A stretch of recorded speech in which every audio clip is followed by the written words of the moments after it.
Does your retirement plan feel off, even if you feel that it's built well? This isn't about markets or charts. It's about knowing yourself, how much discomfort you're willing to tolerate in order to reach your goals. It's the same in all areas of your life, how much noise you're okay with, how far you plan ahead, how fast you like to drive. We all have a range that feels right. And in financial planning, honoring that range and designing around it leads to better decisions, more confidence, and fewer regrets. Before you even sit down with an advisor, you should understand this about yourself. Because if you don't, the plan, no matter how well it's built, might not feel right. It might look fine on paper, but feel off in real life. And when the market gets shaky and volatile, that's when the doubt creeps in. You start wondering, is this normal? Should I be doing something different? Is my plan really working? Not because you messed something up, but because no one ever helped you connect how you feel about risk to how your plan is actually structured. And that's what we're talking about. This is one of the most important conversations you can have before any financial plan is implemented. And it's the foundation of how we build every single one. So many people focus on the destination. I need $2 million to retire, or I want or need this much income at 65. And yes, having those goals matter, but how you get there matters as much. Some people will sprint. Some people will grind. Some want peace of mind. Other ones want max performance. There's no single right path, just the one that works for you. Trying to follow someone else's strategy or speed is like trying to drive at 80 when you're only comfortable at 60. Eventually, it wears you down. So again, it's not just about having a plan. It's about having a plan that fits. Think about risk in your portfolio like driving a car. You choose the speed that feels steady, not too slow, not too fast, just in total control. But if you're going 75 and the road gets slick, suddenly you're gripping the wheel. You're reacting, not driving. You're not enjoying the ride because the speed didn't match the conditions, or more importantly, your comfort zone. That's what happens in investing when your portfolio is moving at a speed that doesn't match how you personally handle risk. Even a great plan will feel wrong if it's built for someone else's tolerance, not yours. Here's why alignment matters in your portfolio. It creates a shared language. Words like moderate or conservative mean different things to different people. So we define what your version of risk really is clearly and simply, and we build around it. It reduces surprises. You'll know what kind of movement your portfolio is designed to handle. So when markets dip or rise, you're not guessing if you're still on track. This statement needs adjusting. It's like having brakes on a car. You need to know if the car is going too fast, how you can slow it down. And it really helps you make better decisions under pressure. When your plan reflects your comfort zone, the risk that you're comfortable with, you're far less likely to panic and overreact. You've already accounted for the rough patches, and that gives you confidence to stay the course. Real alignment equals real trust.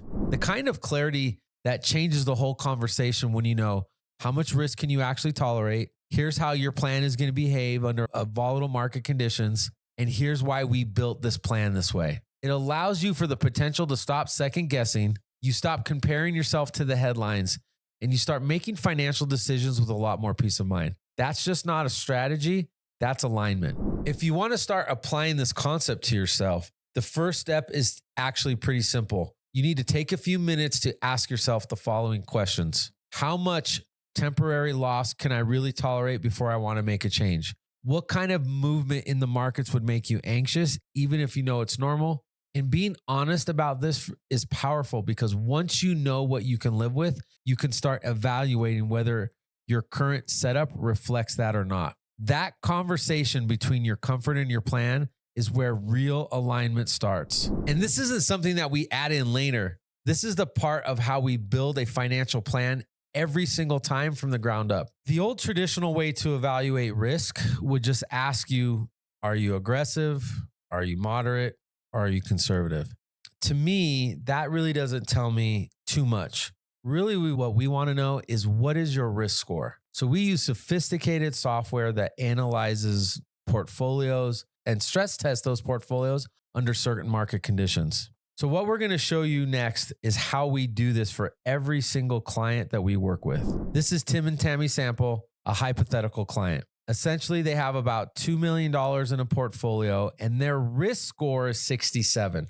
So let me break this down in context. A risk score of 99 is the highest risk score that can be assigned to a portfolio. And then a risk score of 1 is the lowest risk that can be assigned to a portfolio. A 99 would be most, if not all, of your assets in one individual stock or maybe cryptocurrency. A risk score of 1 means you have most of your money in cash. Okay. Now what we're going to do is we're going to stress test this risk score and apply it to the most recent market correction recession, the 2008-09. So that what you're going to see here, if we were to go through another financial crisis again, and again, we're using the 2008-2009 correction, their portfolio, that risk score of 67 means they could lose 50% of their portfolio. The actual S&P 500 lost 53% of the value. And what's over here on the far right is potentially maybe a portfolio that is more retirement ready so that they're preserving their wealth and not taking on more risk. So it has a drawdown of about 18%, and that's a risk score of 44.